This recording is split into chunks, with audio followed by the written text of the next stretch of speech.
Before we get started, I just want to go through your Fantasy Premier League heroics from last season. Okay. So you It was a lot of hard work. So you finished 34th out of 5 million people. You won the Palace Fan League, and you only dropped out of the top 100 once all season. So that's why you are our Fantasy Premier League hero of last year. You're the best Palace fan at the game. But before that, you're all the way over in Barbados. Why are you a Palace fan? I had a site visit to Selhurst Park. I went there in September and I just fall in love with Palace. The heritage, the prominence, the prestige, everything about the club, I just fell in love with. It just felt like home when I got there, so I never looked back since. And how did you come to Palace? Did you come with a friend? No, I came by myself, actually.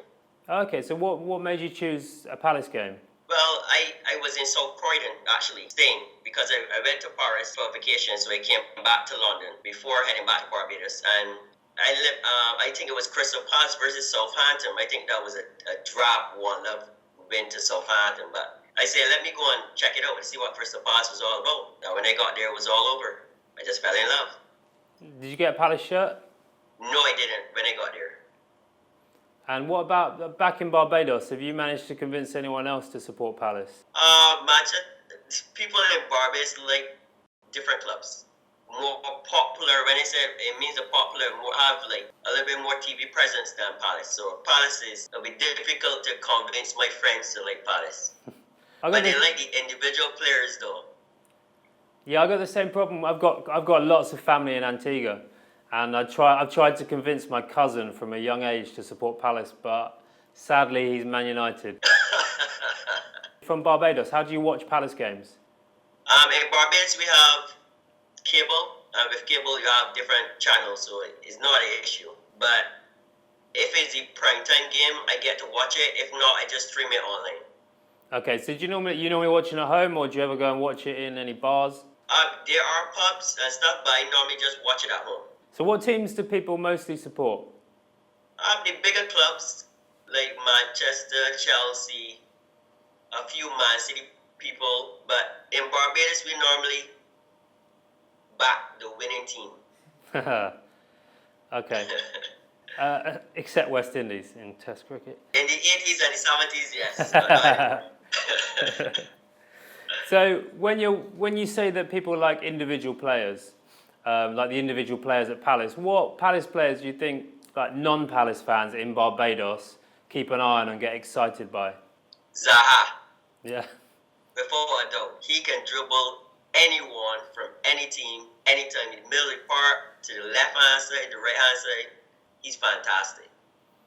That game you came to, he wasn't playing, was he? He didn't play that game, no.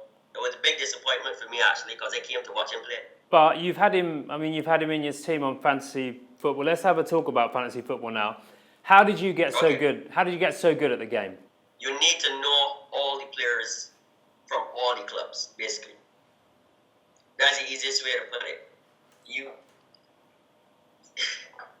For example, when Crystal Palace played Chelsea, for example, we normally beat Chelsea all the time. So in that case, you just put in a Crystal Palace player. How did you first get started playing the game? I used to play before this time, but I was just with friends watching football. My brother's a huge Manchester United fan, so we used to, at that time, we used to listen, because in Barbados we didn't have high-speed internet, so we only had dial-up internet. So we used to dial in on the modem. I used to listen to the commentary from Old Trafford, and that's why I fell in love with football. And then fantasy football just came right after that for me. So we just signed up and we played, and we had a good banter about who teams won and who team didn't. But I only started back like 2 years ago when people at my workplace told me that they want me to join the league, but I wasn't interested, to be honest. But then I got into it, and then I started playing it, and that's how I started back. And this is my second season now playing fantasy football. And how did you do in the first season? In the first season, I came in the top 1%, but I wasn't satisfied, to be honest. I wanted to do better. So what work did you put in last summer to make you so good in the second season? I believe is knowing the players more, because in the first season I didn't know a lot of the players, so I didn't know like Hazard, I didn't know the guys that really get the points for you. This season is like Salah and Kane.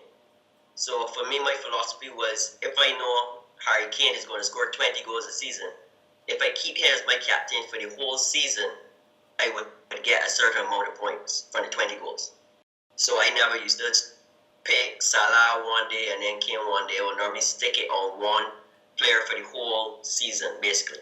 And do you feel like, because you're so far away from England, you're able to look at things slightly more detached than an English football fan would, where we're prejudiced in our thinking on players by emotion because we've seen them for years, whereas you're looking at bare facts and you're quite new to the game? Do you think that has helped you?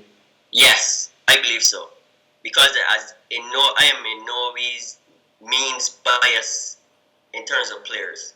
So I say, well, like the guy that won fantasy last year, he only had in Everton players because he don't like Liverpool, for example. So he did have no Liverpool players for the whole season. So this season, no, he didn't do well at all because, as you know, Mohamed Salah scored like 30 goals in the league easily. So for me, I get to see the whole picture, and I have no biases at all. So I just choose the best players that are playing. Okay, well, I'm really bad at the game. So if you could give me one piece of advice, what would you give me? Trust your gut. Trust my gut. Trust your gut. That got me in so trouble. if you, pardon me? That got me in trouble last year. just choose. I mean, you watch football a lot. You know when players are going to do well. Just don't try to follow the crowd. Try to look at the game objectively and use your eye test. Some people call it eye test. What you see this guy got a potential for goals.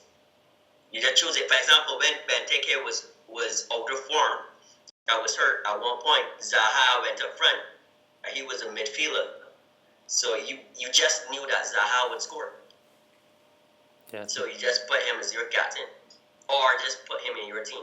So those are good choices, but what's your biggest regret selection-wise from last season? Not captaining Salah earlier. Or having Salah in my team earlier. I always believe that a player needs to prove his worth in the Premier League before I put him in my fantasy team. And that was one of my biggest mistakes. If I did, I would have won fantasy this year. So how many hours did you spend each week? Talk us through your week, like how you prepare to pick your team throughout the week. First, it starts on Sunday by rewatching all the highlights for all the games. And then on Monday throughout Thursday, I would just read the news, who's injured, who's not injured, etc. On Friday, if the deadline is on Saturday morning, on Friday I will read all of the performances from all of the managers. So that's like 20 performances to go through. I look at my team and see who's injured and who's not injured, and then I will make transfers to suit if I have to, I do not. On Saturdays and Sundays, I try to make time to watch all the games. If not, I will watch the full highlights of the game. And that is in a nutshell, along with messaging my friends on WhatsApp to talk about how a person is playing, how a person is not playing, etc. So there's this group that we have in Barbados. It's not the whole of Barbados, but that people I work with have a good banter. We talk a lot about the game and how a person play, etc. And it was one of the biggest haters of Mohamed Salah in the first 7 or 8 games because the amount of chances he missed. But it only dawned on me on match day 8 the amount of goals he actually scores along with misses. So I had to get him back in my team. Do you do anything else other than play Fantasy Premier League and go to work? I used to play hockey years ago, field hockey. Yeah. But now, the only thing I do is I do a lot of traveling, and that's about it. Do you find yourself thinking about all the time, whenever there's a football game on, are you just thinking, I need to get him in my team? Sometimes we'd be at dinner with ladies, and the only thing that I think about is football.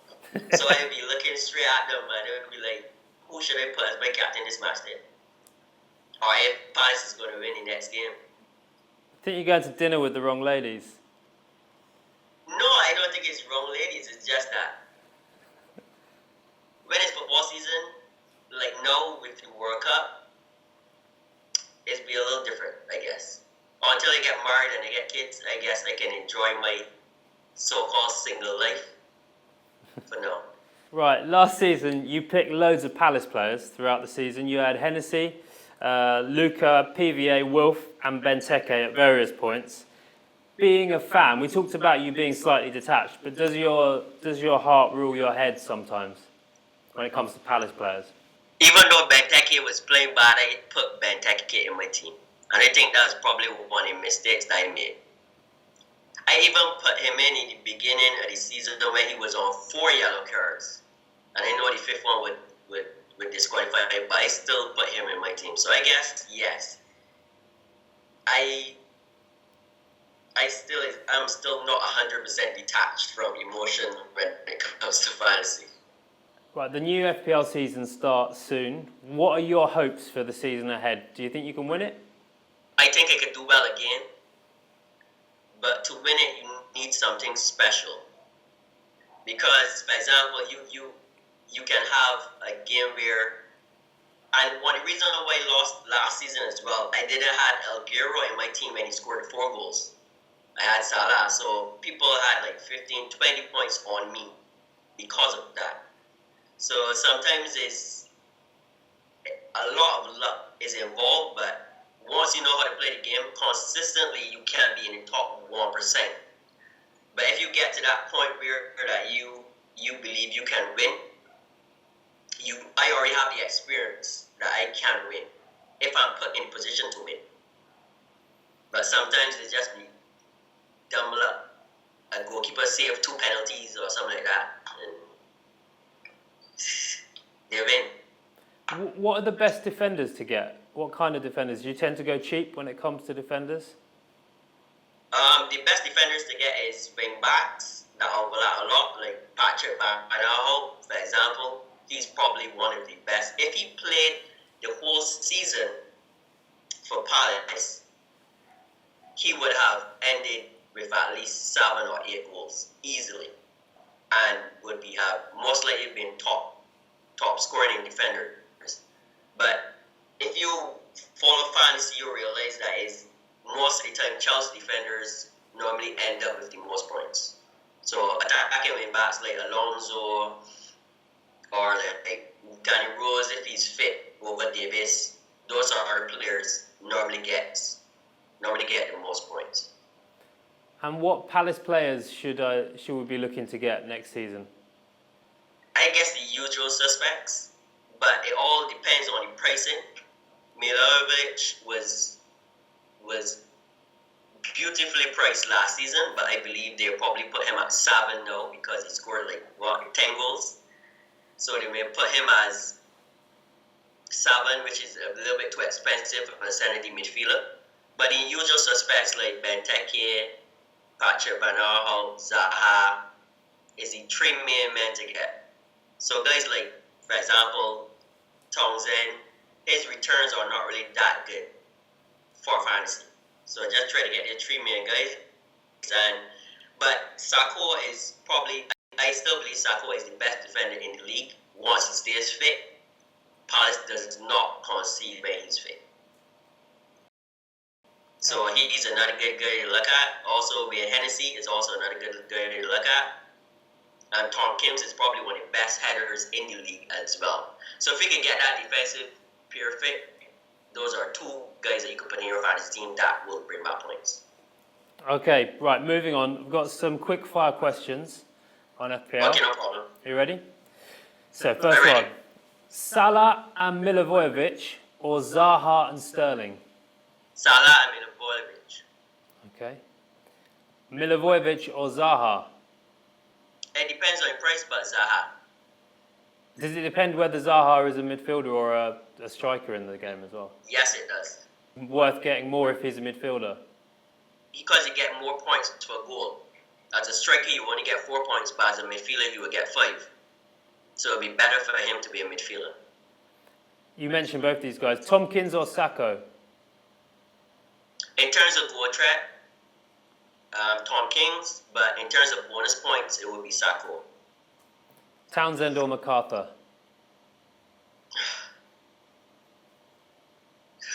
That's difficult. It depends on the amount of game time they get, but because Townsend is further up the field, so it most likely be Townsend. Kane and Benteke or Aguero and Firmino? Kane and Benteke. Why is that? Because Kane will score 20 goals at least every season. And Benteke had an off season, so I don't count last season as Benteke. Now looking further back at the pitch, goalkeepers, cheap and cheerful or splash the cash? Before, I normally used to go cheap, but now I spend a lot of money on them. So, for example, De Gea, Courtois, Ederson, any goalkeeper that would guarantee you a clean sheet, and that's what I normally prefer. For security. Because if you look at it, guys that is going to play for the Golden Glove, normally keeps a lot of clean sheets, and that's a good thing to look for. And on your bench, do you tend to have a couple of really cheap players? Yes, I do. To balance the 100 million, you need cheap players. So, like Milivojevic last season was one of my players that would make up my cheap midfielder. Let's look at formations now. 4-4-2, 4-3-3 or 3-5-2? 3-5-2. So you get more midfielders, more points for goals. More midfielders, more points for goals, basically.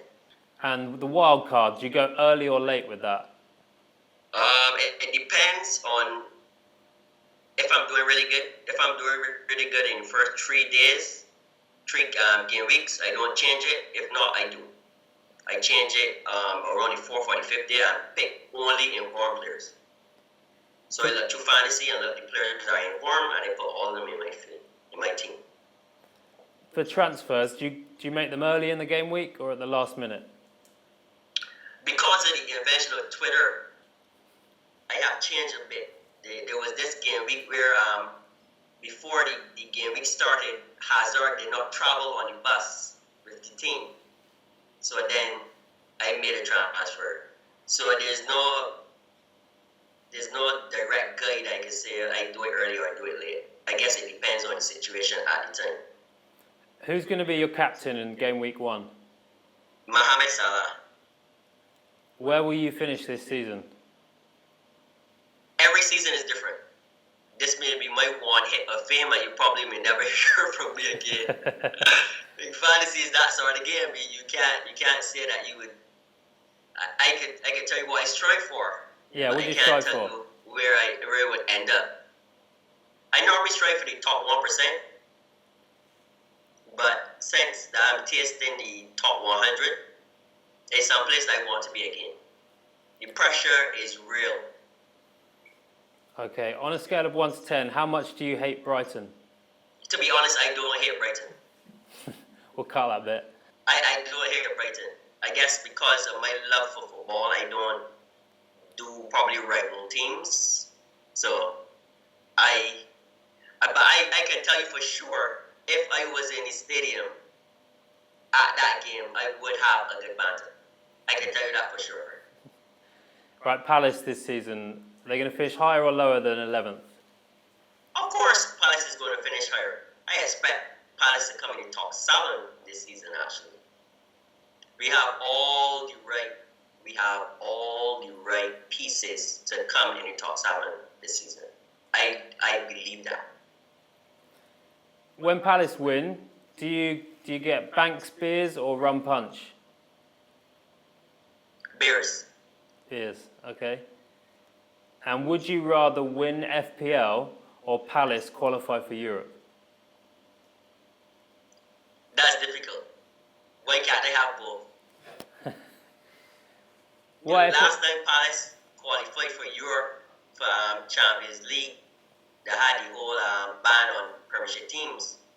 So we never really got our chance. So that's a tough question. That's a tough question. You can say both. It's okay to be greedy. Yeah, both. Yes, both. Okay, Both. good. Right, look, that's all the quickfire questions. Thanks so much for joining us. I think we want to catch up with you again when you've picked your team for game week 1, when you've made your squad Okay, no selection. problem. Have you already got any thoughts about that? Right now I'm playing the World Cup fantasy, so my mind is not there right now. So I would, when when we talk again, I will tell you. We can have another chat, and I will let you know. How are you doing in World Cup fantasy? I'm in the top 10,000 right now, so let's see how good I will do at the end. Okay, well, look, good luck with that, and we'll catch up with you when your mind is back on the Premier League. Okay, no problem. Thanks, Jamal. All right, you're welcome. Cheers. Cheers.